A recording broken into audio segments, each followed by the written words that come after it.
You guys doing good? All right, you happy to be here? How many plan on getting baptized today? Awesome. Great. We got ice cubes in the baptismal. We want to make sure that you guys mean it. I'm just saying. I'm just kidding. The heater's been on. Hopefully he knows you don't got to tell people that I'm just kidding. Jonathan's the one that's like, that was a joke, guys. What church puts ice cubes in the baptismal? Was there anybody here that did not think that was a joke? I'm just saying. See, Jonathan? See? Look around. Nobody's raising their hand. That's my buddy. I like these. Listen, he dishes it out way worse than I give it. I'm just saying. He pulled up this morning, and I don't know what he was yelling, but his hand was out the window, and it was something that was just he just thought it was so funny, whatever it was. But the joke was on him. I couldn't even hear him. So in my mind, it was just him saying, "You're the best preacher in the world." So, it's weird. I find myself in a place that I have not, since being here at Fairlawn, I found myself in too much, is where I'm actually nervous to deliver a message. And the reason is, I've been wanting to do this message for over a month now and just waiting for the right time. And it's one of those things where it's definitely God's timing, because there's some things that has gone on in my life that where it makes this message so much more meaningful to me than it would have if I would have delivered it a month ago. But here's the thing. How I wanted to deliver it a month ago, even though it's the same subject, God has changed it, because as I was writing this message, it's like the Holy Spirit was going like, oh, you know what you could include at this part? This story. And I was like, no, I'm not going to include that story. Don't need that story. You're trying to convince God, that it's like, it's like what you guys do, like when the offering plates come, like, and convince yourself. It's like, yeah, God's not wanting me to give. Darn devil telling me to give $1,000. It's one of those. But I was just like, man, no. And so one of the stories that I plan, and I'm saying plan on sharing, is extremely personal, that I do not want to share. And I'm still at this point right now, I may chicken out and not share it.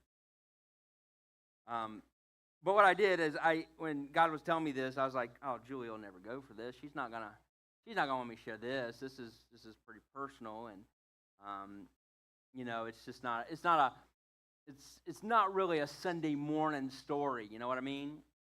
And what that means is it's not one that's going to make everybody laugh. Like, if you end up laughing during that story, I told it wrong. So I kind of made a deal with God. I was like, okay, I'm going to kind of write it in my notes. And I wrote very little notes, because I feel like I'm supposed to share my heart with this, but I do not want to share this one story. Julie came in between first and second service to the office, and I was studying for it, and I'm like, hey, and I told Kenzie, I need to talk to your mom. I need her to come in here, because I needed her to save me from having to tell the story. And I said, listen, thinking about sharing this story about this, and you know what, Miss Ann? She just said, okay. That was not the response I was looking for. I needed something like, over my dead body, I needed something like, what's Miss Joanna going to think if you tell that story? I needed something like that. And she didn't give it to me. So, now you're probably sitting there thinking, like, how do I know? How about if he gets through this whole message? How do I know if he told that story or not? This is how you'll know. When I get to that part of the story, you will be thinking, I cannot believe he's sharing this. And you may also be thinking, I can't believe my pastor is sharing this story. And if you brought somebody today, they may be saying, seriously, this dude? So I'm just going to say this. It's probably going to get real. And when I say real, it's going to get uncomfortable for me. Probably not for you. Uncomfortable for me with sharing this and trying to figure out how deep to go into it and all that. But I'm big on being transparent. And not that I've told some different aspects of this story before, but it's trying to find that line of like where it's transparent and then too transparent. It's like, ooh, like, yeah, that was so good, but you just like you told us a little too much. Yeah, like we didn't need to know. We didn't need to know that. Like, yeah, we didn't need to know Jar Jar Binks is your favorite Star Wars character. Like, yeah, we definitely think less of you now, Pastor Jimmy. So that is. So I'm going to say this. Thank you. I'm praying that a cell phone goes off at the beginning of every message, because once I get into it, I don't hear it. And I'll have people go, man, did you hear all those cell phones going off? And I'm like, no, because I'm just like in it. But at the very beginning, I heard it. It happened the last time too. If you could please do me a favor and like put your phone on silent, which, by the way, I'll share about this later. Your phone probably should always be on silent. I don't even know what my ringtone sounds like. From the day I got it, it just went on silent mode and it stayed there.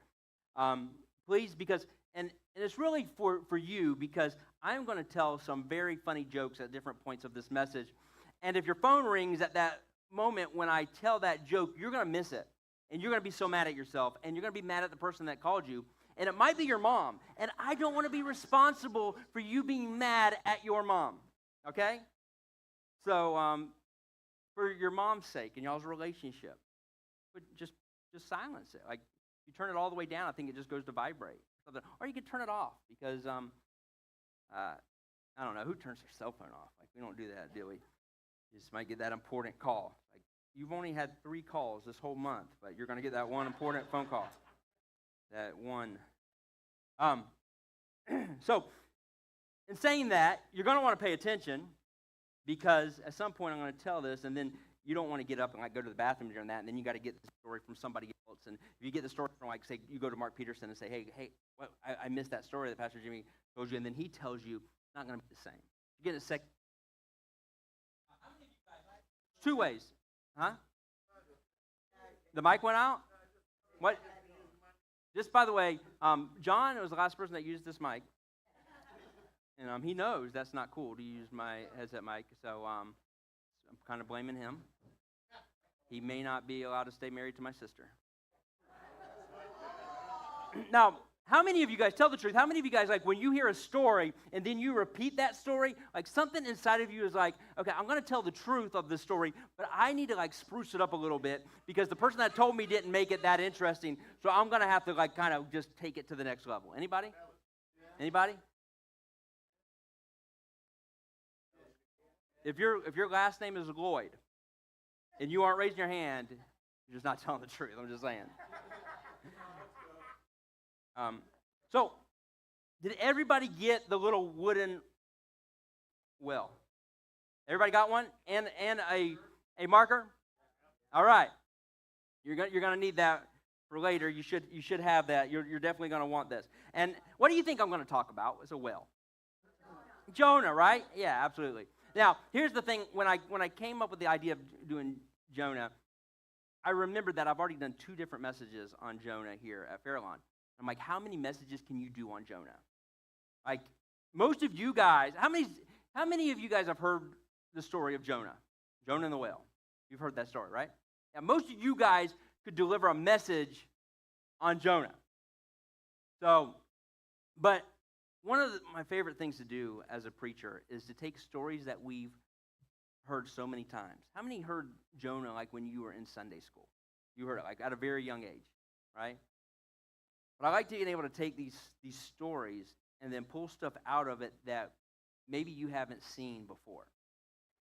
And because there's some stuff, like I'll start reading it, I'm like, oh man, I didn't notice this, I didn't know this, because so many of the stories in the Bible has so many different layers. And that's why you can read something 100 times, and that 100th time you pull something out that you didn't get the other 99 times, which is so cool about the Bible. It's really the only book that I know that can do that. Now, I want to say this, is I don't believe a good sermon is meant to be agreed with or disagreed with. And a lot of times you hear, like, if it's a sermon that the preacher's just saying everything that you've always heard before, and you're like getting a lot of amens, I call them cheap amens and stuff like that, but you just agree on everything, the moment you walk out the door, you'll probably forget about it because really, I mean, you've already heard it all before. Now, so I don't decide if a sermon's a good sermon or a bad sermon by if you agree with it or disagree with it, but what I think makes a good sermon is that you dwell on it, that you take those words, you start thinking about it, you chew on it, you're like, man, let me see it, and I always encourage, anything that we say from up here, I sure hope that you guys are going home and researching it and digging deeper, because we only got so much time, and then 3 hours that I have right now, I only got so much time for the surface, you know, but that was a joke, Jonathan. But there's so many different layers, and as you start studying on your own and start dwelling on it and thinking on it, the Holy Spirit's gonna point out new stuff to you that He didn't give to me, and that's what's so cool. That's why I love Wednesday Bible study. If you are not coming to Wednesday Bible study, you are missing out. I'm just gonna say that. I can't wait till the next time I do it. I'm actually probably going to take this message and just dig a little deeper into it, because there's so many layers that I don't have enough time to do. So anytime that you hear a story, a biblical story, there's a couple things that I think that you need to ask yourself. First of all, it's important that you ask, what's happening in this story? It's very important that you know what's going on in this story. I think it's equally important, maybe more important, that you ask yourself, what's happening inside of me right now because of this story? Because it's so easy for it just to be a story, a history lesson. It's so easy for it just to be words that you've heard over and over again. But if we look at it and say, what is happening in me right now? How can I relate? What's going on in my life right now that's happening? So I hope you do that today as well. So if you have your Bibles with you, you can turn to Matthew chapter 12, verse 38 and 41. So we're gonna talk about Jonah, and you're all expecting me to actually start with the book of Jonah. See, like I did a little shift there. I bet you didn't see that coming, Miss Ann. Are you sleeping? She was laying underneath the seat. So Matthew chapter 12, verse 38 and 41. We're going to start with this because there's different levels. This is Jesus talking. He has these religious rulers, the Pharisees, these people. They are trying to trick Jesus. They are like heckling Jesus. You know, it's like they're like throwing all this stuff, trying to catch him saying something wrong. And they're throwing all these questions and these riddles at him. And they've heard of Jesus doing all these miracles and these signs and these wonders. And they're coming up to him and they're saying this in Matthew chapter 12, starting with verse 38. It says, "Then some of the Pharisees and the teachers of the law said to him, 'Teacher, we want to see a sign from you.'" In other words, it's like, "Hey, magic man, let's see that you pull that rabbit out of the hat. Hey, come on, let's see you do something impressive. We heard you do miracles." They call him teacher, but it's not out of respect. It's kind of like being sarcastic, you know. Like, "Oh, hey, teacher, let's see some of those miracles that we've heard so much about." Jesus answered, "A wicked and adulterous generation asks for a sign." Now, this right here, I think I could do a whole message on this, because when I read that, when I put that in my notes, I was like, man, there have been times where there has been certain preachers and ministries that have come to an area, and I'm like, man, when they come in, a lot of people get healed, or a lot of amazing things happen, and I'll drive an hour, 2 hours to go to that because of the signs and wonders that I've heard about. But then there's something like locally going on, and I'm like, oh, the Mets are on. Oh, I'm kind of tired. And how many times have I chased the signs and wonders? And here's Jesus saying, "Wicked and adulterous generation asks for a sign. But none will be given except the sign of the prophet Jonah." I got questions. To me, reading that, that's weird, right? Yeah, Like, hey, Jesus, can you pray for me and for healing? No. Only part of healing you're going to get, old dog, is the sign of Mark Aycock. Yeah, that's it. You'd be like, what? Jimmy has lost it. Yeah. He's like, no, the only sign you're going to get is the sign of Jonah. In verse 44, as Jonah was 3 days and 3 nights in the belly of a huge fish, so the Son of Man will be 3 days and 3 nights in the heart of the earth. The men of Nineveh will stand up at judgment with this generation and condemn it, for they repented at the preaching of Jonah, and now something greater than Jonah is here. So, no doubt, there is it lines up with the death and resurrection of Jesus. But I think there's more there to that sign of Jonah. What's the sign of Jonah? How many's the first time you ever heard the sign of Jonah? Right? How many of you guys are waiting for, like, wouldn't it be cool if the sign of Jonah was like the bat signal, like shaped as a whale? That'd be so awesome. I'm just saying. It'd be really cool. I just thought of that right now. I wish I would have thought that earlier and we could have made that happen. So much cooler than little wooden wells. The sign of Jonah, what is that? Now, it's pretty much like, if it was today's time, it'd be like these people coming up to Jesus going, hey, Jesus, how about giving us one of those famous viral Instagram posts? How about posting something really that will get really popular and really funny and we'll just get like 1 million likes right away? Why don't you do that? Come on, let's just post that social media post. I mean, it's kind of weird, right? Like, I mean, how many times have I just been walking in the street and someone's like, oh, there's Jimmy Lloyd. Hey, Jimmy Lloyd, you're so funny. Let me hear a joke. Come on, and I'm like, I can't just throw a joke out there right away. I mean, I try, and eventually I get it, and they laugh, and we have a great time, and we become best friends. That's never happened, by the way. Trying to sound important. What does that mean? Well, I want to find out, and I want to find out with you. I want us to discover that. I want us to look into it. And to find out, I feel like we need to actually talk about the story of Jonah. Probably important. We're doing a message on Jonah. Probably should talk about the story of Jonah. So we're going to start with Jonah chapter 1, verse 1 and 2.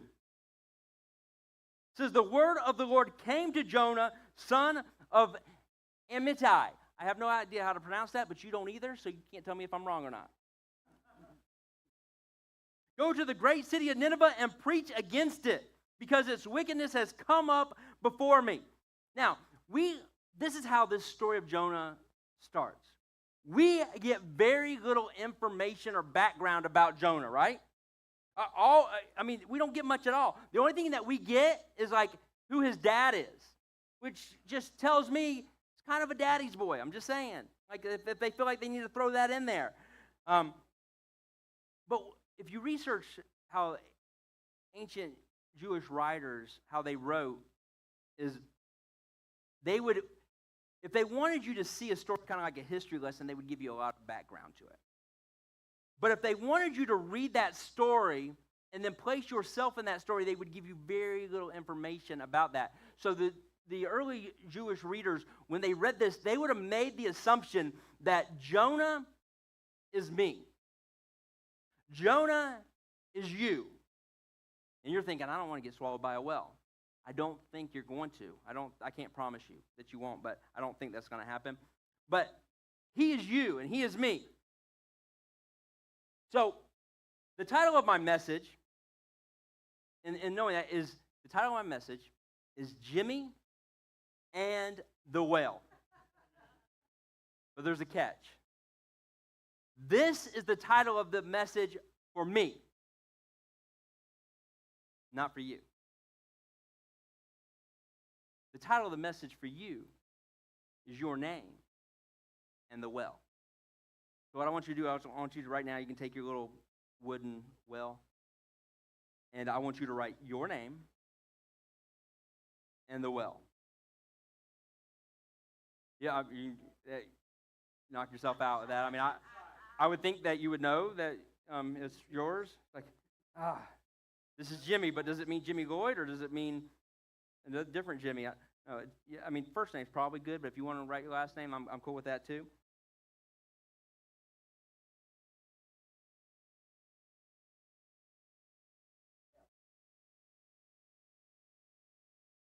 Just that, Jimmy and the well. Because what we're gonna do is we're gonna discover and find out what the sign of Jonah is. But I believe that each and every one of us has a well in our life, and I want us to discover that. So keep your markers. These are yours to keep. You can take them home, whatever. By the end of this message, you may want to write something on the back, or you may want to keep it blank. That's up to you. But you need to, right now, have it. Yours should not say Jimmy in the well. It should say whatever your name is. Jonathan, yours should say Jonathan in the well. I'm just saying. Steve, yours should say Steve in the well. I'm just kind of throwing that out there.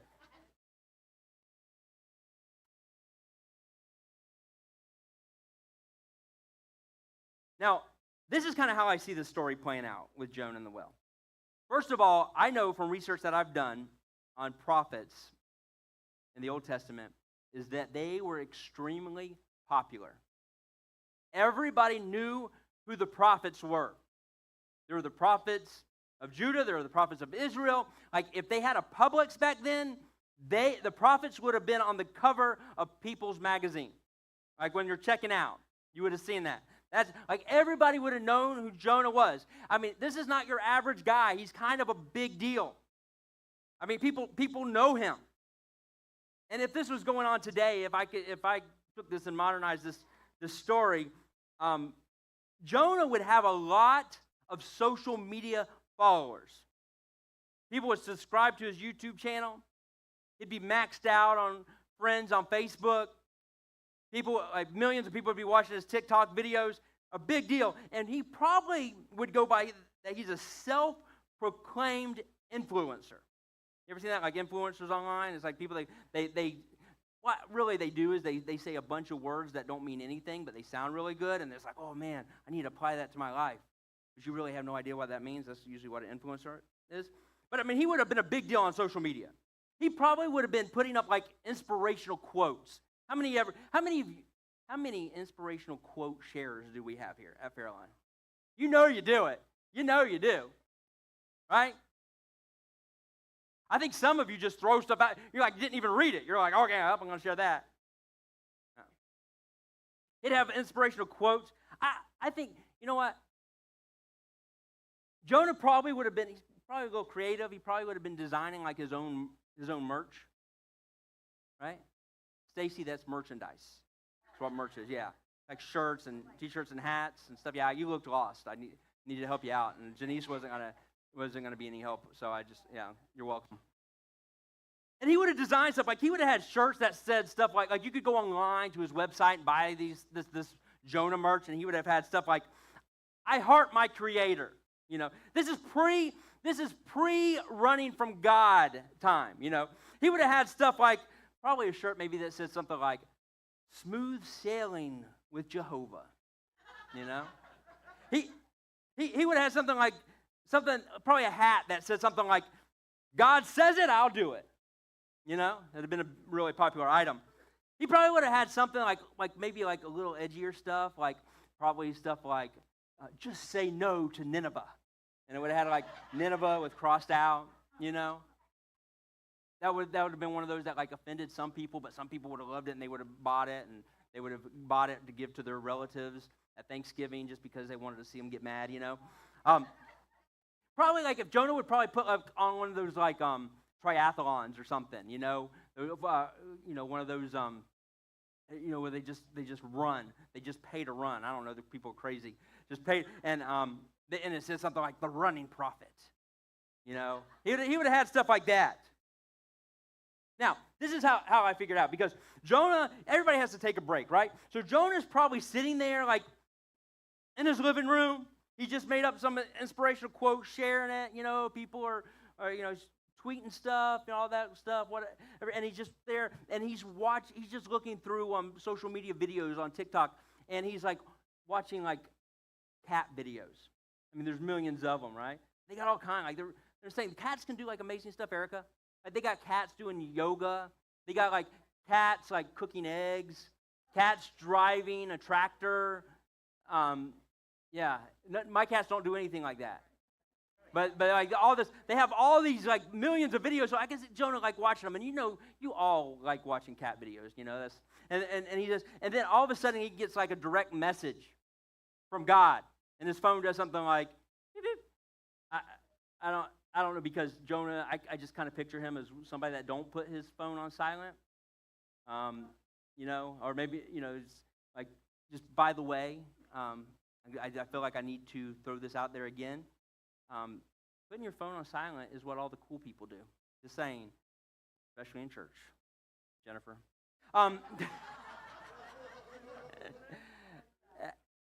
So he gets a direct message from God, and he's like, God's like, hey, Jonah, it's the big G. I need you to go to Nineveh and tell those people that some bad stuff's coming their way. Immediately, what Jonah does, as I can see him getting up, he puts his phone on Do Not Disturb. He takes off all the location, like find my iPhone, all that stuff. And then he immediately goes the opposite way of Nineveh. Why? Because in Nineveh, they are very bad people. Jonah's not too crazy about Ninevites. And we'll talk about this when I do the Bible study, but they're pretty bad. Like, I kind of get it. But God tells Jonah, he gives him a purpose and says, this is what I want you to do. You got things to say. And I need you to go tell them. And he felt like it was better for him just to pack up all his stuff or just leave all his stuff behind and take off. I got questions with this too. Like, did he have a wife? Like, did he have kids? Like, if he did have a wife, like, what did he tell her? Like, hey, I'm going to get some milk. I'll be back in a little bit. And then he just, like, took off on a boat. I don't know. But he takes off, and I could see this, like, maybe, like, every now and then. I wouldn't know, because, of course, I never put my phone on Do Not Disturb, because I'm just always waiting for y'all's phone calls. But, like, every now and then, like, a call will get through, because there's a secret way to get through, which I'm not telling y'all, but there is, and it'll get through, so I can kind of see, like, maybe, like, God does get through with a text message, and Jonas, like, texts back something like, who dis? New phone? And like, oh yeah, I really threw God off. And he goes the opposite way. Now you say, like, why did Jonah run? And I think what a lot of times we think is he was scared. Maybe. I could put up an argument for that. Nineveh was very wicked people, but maybe it was more than that. Maybe it was like Nineveh had like all the wrong snacks. Like they only had the Cool Ranch Doritos. Like they only had that cheese that's not Velveeta. Maybe they only had those hot dogs that have like every like piece of any animal that they can find, and they don't have the all beef hot dogs. Maybe they only had like the generic sodas, like Czech Cola. Maybe I know this is, y'all won't believe this, that anybody would do this. Maybe they took their water bottles and filled them up from the tap. Maybe. I don't know. I said all those things could be true. We don't know, but he just didn't like that. I'm not so sure. I mean, maybe he was scared, maybe it wasn't, but he went to this town called Tarshish. Now, every time I say the name of this town, I feel like I'm Sean Connery in 007. Tarshish. He went to Tarshish. Now, I picture Tarshish because it's off the sea, that it's like kind of like the Bahamas, like all sandy beaches and sunshine all the time. And Noah's like, you know what, I'm just going to leave everything that I've worked for, and I'm just going to go. Now, he gets on this boat. He talks him into allowing him on this boat. He goes to this port called Joppa. Now, in Joppa, the people, they did not worship our God. They worshiped a bunch of different gods. Like, they would have, like, the god of blue carpet, the god of black chairs, the god of green pants. All these little gods. There's a god for everything. Jonah, he doesn't care. He gets on this boat, and then immediately what he does is he goes down underneath the deck, and he falls asleep. Now, The boat's going to Tarshish. And as he does, God takes his brand new iPhone 17 out, and he hits the new Apple feature of storm mode, disaster mode. Yeah. And all of a sudden, this big storm comes on the boat, and all of the sailors, they're scared. They're like throwing stuff overboard. But where's Jonah? He's sleeping. Like he has like noise-canceling earpods in or something. Why do you think he was sleeping? Anybody have any idea? Oh my gosh, who said that? Yeah. Anybody ever been really sad? Has anybody here ever been depressed? Has anybody here ever been to a place where you're just like, my life is terrible. Everything's going wrong. And you just try to get your mind off of what's going on. One way to do that is sleep. That's why people that are depressed, they sleep a lot. Because anything that will get your mind off of your current situation. So Jonah, as he's running from God, he's like, you know what, I'm going to just sleep as much as possible. He didn't care about the storm. In fact, Jonah proved over and over again in this story that he just wanted to die, really. He did not want to go to Nineveh. The captain comes down. He rips his noise-canceling earpods out of his ears and goes, boy, what's wrong with you? How do you sleep? There's a storm up there. I need you to come up here, and whoever your God is, I need you to start praying to him. Jonah gets up there, and they're like, hey, by the way, who is your God? And Jonah is like this, and this is in, we'll go to Jonah chapter 1, verse 5 and 6. It says, all the sailors were afraid, and each cried out to his own God. And they threw the cargo into the sea to lighten the ship. But Jonah had gone below deck, where he lay down and fell into a deep sleep. The captain went to him and said, how can you sleep? Get up and call on your God. Maybe he will take notice of us so that we will not perish. Then Jonah 1:9. They're like, so who, by the way, who are you? And he's like, oh, I'm a Hebrew. Like, you don't know? You don't follow me on Twitter? You don't follow my Instagram posts? Like, I'm a Hebrew and worship the Lord, the God of heaven, who made the sea and the dry land. I find it very interesting that Jonah admits he made the sea and the dry land while he's trying to run from God on the sea. Now, I can picture those guys going, what? Wait a minute. I just figured like your God was the God of the local Cumberland Farms. I just thought like maybe your God was the God of like the oak tree in front of my house. Like you're telling me that your God is the one who created everything? He's such a bigger deal than my God. And then Jonah's like, yeah, he's kind of mad at me right now because I'm running. Like, why would you run from him? And Jonah's like, actually, the storm's my fault. Which I think this shows a little bit of Jonah's character, because he's like, the storm's my fault. What you need to do is you need to throw me into the sea. Now, it does show character because he's able to admit that he's the one that's in the wrong. But he also is like, anything but Nineveh. But I want to picture this up because I think this paints a picture of when we run from God and we don't live in the purpose that God has for us, it don't only affect us, it affects all of those around us. And there are some very important people right now in your boat, in your house, your children, your spouse, the people in your church, your friends, and you're like, oh, it only affects me. No, it does not.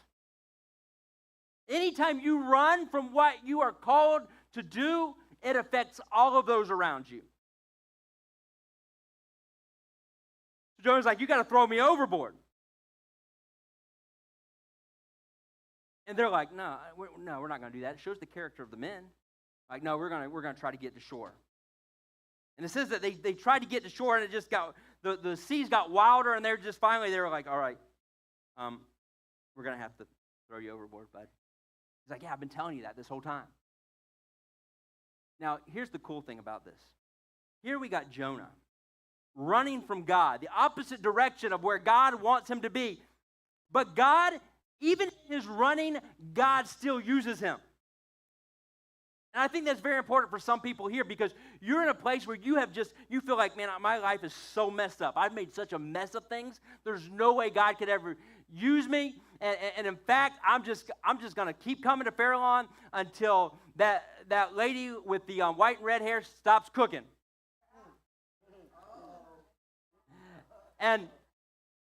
But there's no way. They would never let me get involved. There's no way that God can use me. Here, this proves you wrong, my friend, because here's Jonah running from God, and even in his running, God uses him to witness to people, because here's people that did not know who God was, did not know who Jehovah was. They threw him into the water. Immediately, the seas quieted down.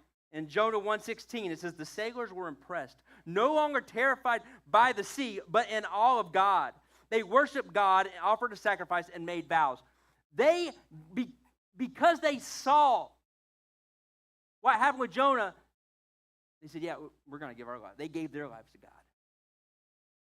So even in your mess-ups and even in your mistakes, you're going to suffer through them, but God's still going to use those. So God calls this fish from the abyss. So really, when in Jewish writing, when they say the abyss, that means from the depths of hell. So here comes this fish that is summoned from hell. And it comes up and it swallows Jonah. This dude has some bad luck because he's like, just let me drown, God. Jonah 2:9-10. Jonah as he's sitting in that well, he has some second thoughts. He says, but I, with shouts of grateful praise, will sacrifice to you. What I have vowed, I will make good. I will say salvation comes from the Lord. And the Lord commanded the fish to vomit Jonah onto dry land.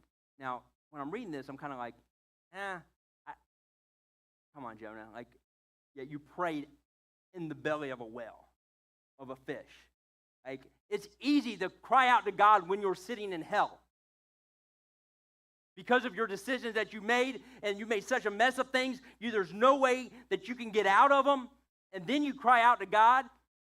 That's what Jonah was doing, but I just want to throw this out there. If we're being honest, all of us have done the same thing at some point. Thank God that he honors those prayers too. He repents, and then Jonah 3:10, it says, Jonah obeyed the word of the Lord and went to Nineveh. Now, I just want to throw this out there too. He had to walk double the amount that he would have had to walk if he just would have obeyed God the first time. That's what happens when we run. That's what happens when we decide, you know what? This is what God wants me to do, but I'm going to have to sacrifice this, this, and this. So instead, I'm going to go this way because right now it don't seem like such a big sacrifice. In the end, it's going to be a bigger sacrifice than if you would have just followed the path that God had for you. So Jonah began by going a day's journey into the city, proclaiming, 40 more days and Nineveh will be overthrown. The Ninevites believed God. A fast was proclaimed, and all of them, from the greatest to the least, put on sackcloth. When Jonah's warning reached the king of Nineveh, by the way, we'll talk about that at Bible study. He's a pretty wicked king. Did some pretty wicked things. He rose from his throne, took off his royal robes, covered himself with sackcloth, and sat down in the dust.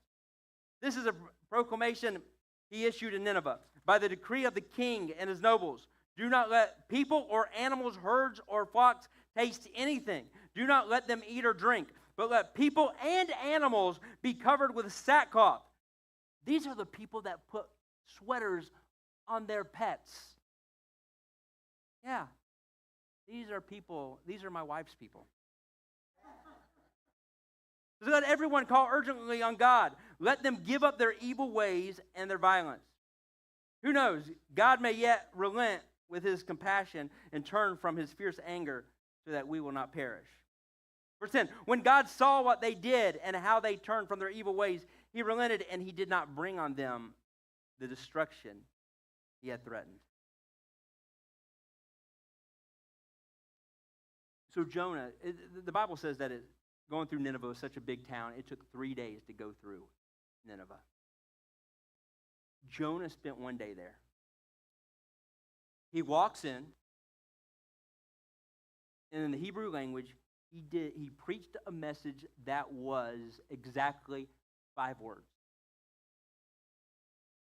He didn't tell them anything about God. He didn't say anything about God. He didn't tell them what they're doing wrong and how they need to start doing and what they can do to do right. He just walks in and says, in 40 days, you guys go bye-bye. And from that message, it started to spread. Like he was like, hey, in 40 days, you guys are out. See you later. Did my part, God. He gave the second-rate, half-given message. And I know you're thinking, you're like, Pastor Jimmy, I wish you would just do a 5-word message. It will never happen. Might as well just give it up. He gives a message. He don't mention God. He don't show them how to pray. He don't tell them what they're doing wrong. But they were moved to a place where they're like, we need to change. And it spread like wildfire. This is very important to us because we're like, you know what? All the stuff that I've done, who am I to tell people about Jesus? How is God going to use me? I can't even say words without stuttering. Like, I'm nowhere near as funny as Pastor Jimmy. Who am I? Like, if I start telling people about Jesus, they're going to remind me of what I did a week ago. Just remember, Jonah walked in, gave a second-rate message that was only 5 words, dropped the mic, walked out, and it changed the entire nation. That's what can happen when the Holy Spirit partners with you. It's not your words that makes the difference. It's the Spirit of God that moves on those people. You know why it moved on those people? Because God had prepared it that way. If Jonah would have walked in and just said one word, it would have still had that effect. A lot of times we read this and we think this story is about the Ninevites. It's not about the Ninevites. It's about Jonah. And it's about you and it's about me. Because you see, Jonah leaves that God. God's like, I'm going to save him. Good job, Jonah. Good job, buddy. Best preacher ever. Yeah, maybe we need to work on like structure and your outline, but you know, you're getting there. And you would think Jonah's like, yeah, I changed an entire nation. But that's not what he did. The Bible says Jonah got so mad. And then we find out why the reason that he ran from God. Or ran from Nineveh and ran from the direction that God had him. He said, God, I knew you would do this. Yeah, I knew it. I knew you weren't really going to rain down fire and brimstone on these people. I knew you weren't going to destroy them because you of your mercy and of your grace and of your love. I knew you were going to let them slide. And I didn't want anything to do with it. And maybe you're like, I'm nothing like Jonah. I love people. Yeah, that's what I thought. Until 2 weeks ago. Because Julie and I, we're getting ready to start a home group. It's going to start towards the end of October. And next Sunday, Julie and I are going to actually share a message together. And we're going to talk about it. It's a book called, we're going to be studying a book called Drop the Stones. This is, man, one of my favorite messages is the adulterous woman they threw at the feet of Jesus. I was like, yeah, this is great. Except as I was going through it, I think it was chapter 12, but there's a chapter in there that talked about how so often we get so bitter and so mad at the people that are wanting to throw the stones that we end up picking up stones and throwing it at them. And you see, I grew up in church. And I've seen a lot of stuff happen.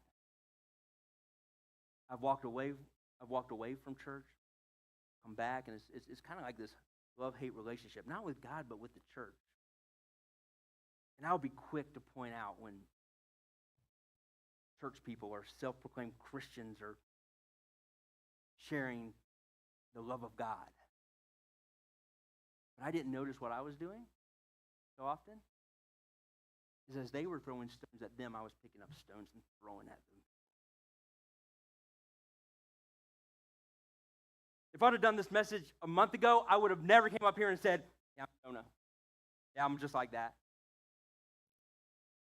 But the truth is I am. Because I've done it so many times. And we all have those people that we do that. And we've all, by the way, we've all given second-rate worship to God. Maybe you did that today. You know, we've all kind of just like went through the motions. We've all just kind of like just halfway did it. Just waiting for service to get out. Because we want to see Ruth do a cannonball in the baptismal. And if you can't relate to Jonah, then you're not getting to this story the way you can, because I believe that every single one of us can relate to Jonah. Jonah 4:1 says, but to Jonah this seemed very, very wrong, and he became angry. He prayed to the Lord, isn't this what I said, Lord, when I was still at home? That is what I tried to forestall by fleeing to Tarshish. I knew that you are a gracious and compassionate God, slow to anger and abounding in love, a God who relents in sending calamity. Now, Lord, take away my life, for it's better for me to die than live. Jonah would rather die than see the people he wanted to see burn and be destroyed. He would rather die than see them changed. And so many times we do that. Do we truly want to see people change? Or do we just want them to know that we were right? Oh, you don't believe in God? You'll find out one day.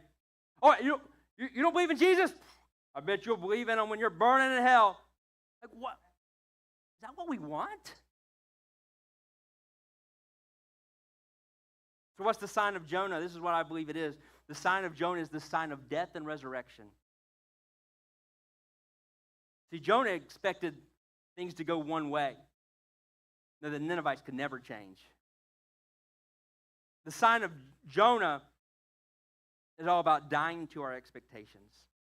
See, Jonah, he could identify with the wrath of God, but he could not identify with the mercy of God and with the grace of God.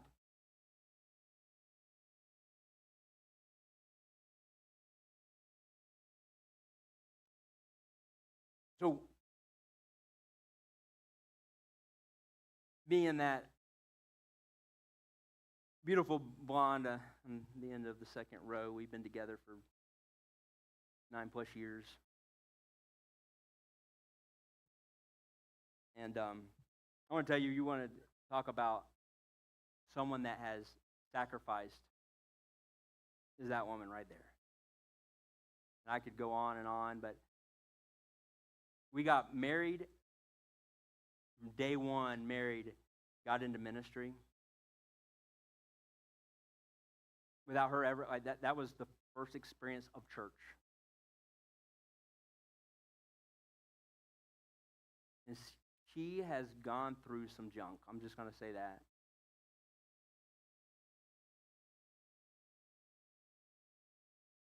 And she loves people more than anybody that I know.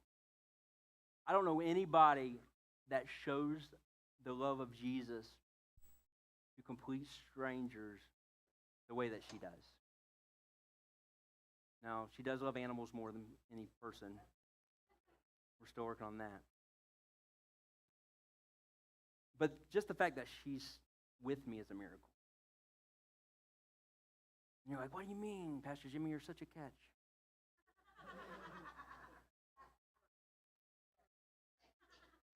So when, it's not that funny. So when Julie and I first met, when we got together, we both had just been through very messy divorces where we both, both of us experienced our spouse as being unfaithful.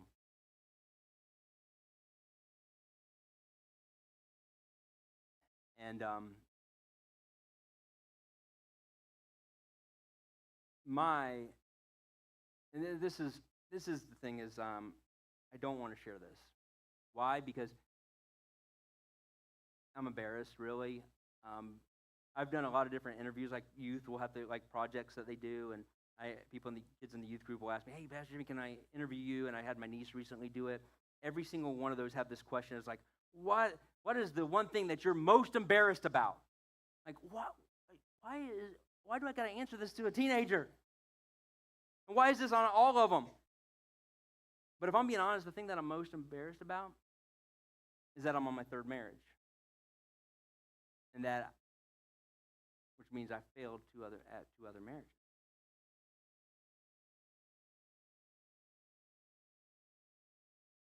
And back when I first got into ministry, they wouldn't even allow you up on stage in the denomination that I was in if you had been divorced one time.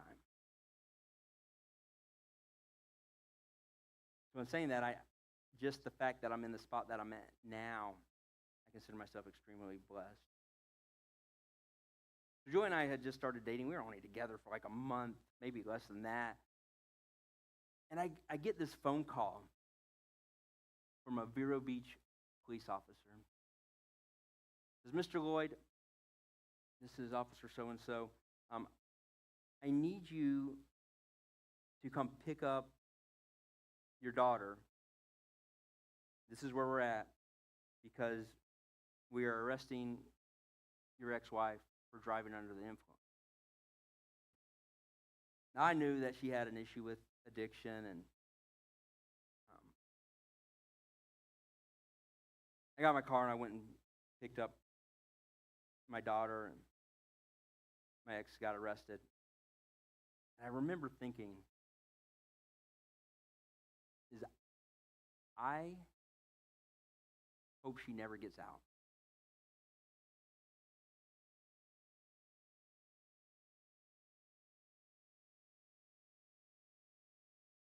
About a week later, her mom bailed her out, and that's when the craziness really started to happen.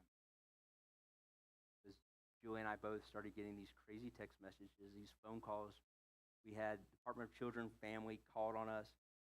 I thought that's when it was going to be over, when DCF went and interviewed our kids in their school because of a false claim that was made.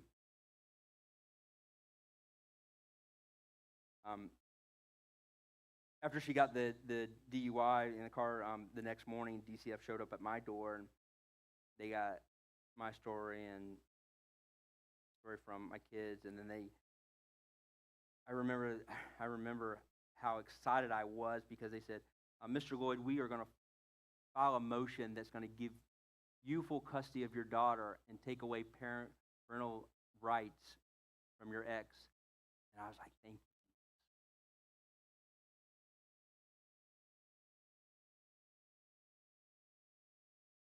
About a week after she bailed out, she got in a car accident on 95, totaled her vehicle. And I'm not proud to say this, but I remember thinking, I wish she would have died. In fact, I remember praying that she would die.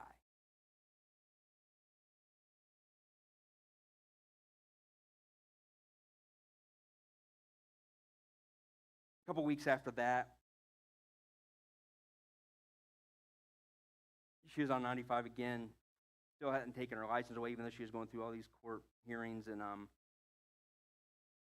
her way from Port St. Lucie to Vero, she got her second DUI, pulled over by St. Lucie County Sheriff's Department. At this time, they revoked her bond,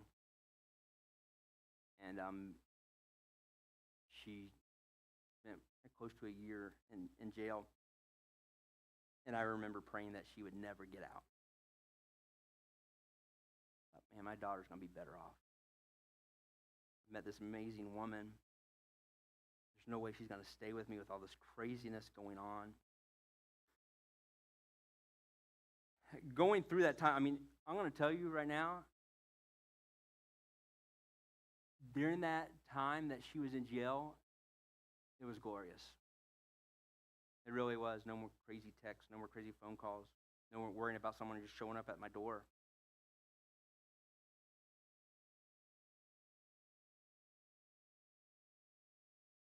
I was during going through this. I as a youth pastor at a church, and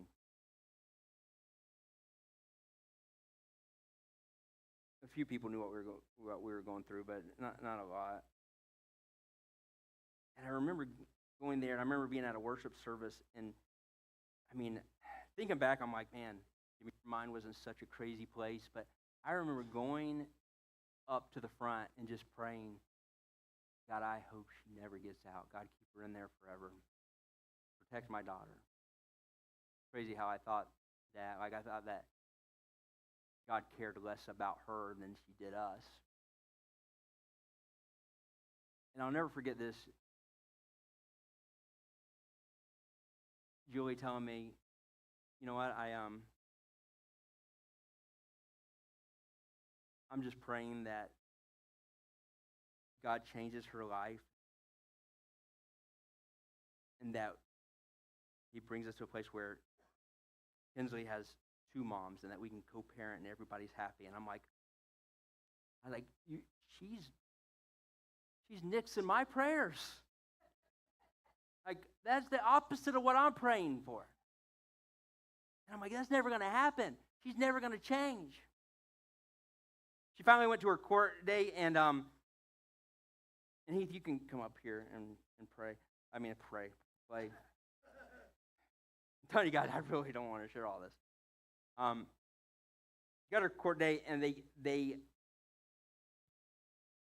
made her go to this rehab program where she had to stay there as all-women rehab program, and which meant she wasn't allowed to have visitation with Kinsley unless if it was supervised. So that meant I had to go there and stay there while she hung out with my daughter. So Julie and I, we'd go there, and it was a mess at the beginning. We would go there, and my ex, she would say the craziest things, the most terrible things, and how everything was our fault. I'm like, yeah, see, I told you she's never going to change. And Julie would be like, yeah, I'm just praying that she does. I'm praying that she just sees the light and that it just changes. She's in there for a while, and I'm not going to continue going through the whole story, but I'm going to tell you how the ending ended up. To this day, our daughter has two women in her life that she calls mom. All right. It gets very confusing at times.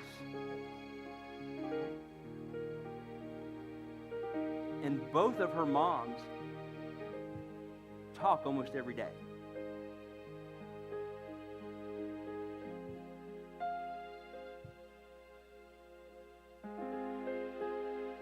Kinsley was only 2 years old when all this happened, and she don't remember any of it. All she remembers is she has two healthy moms, a two healthy set of parents that can sit down and have dinner together, can hang out together, can talk and to share. And here I'm sitting here thinking, this person could never change. And my expectations were so low that I thought it would be better, God, if you just took her out.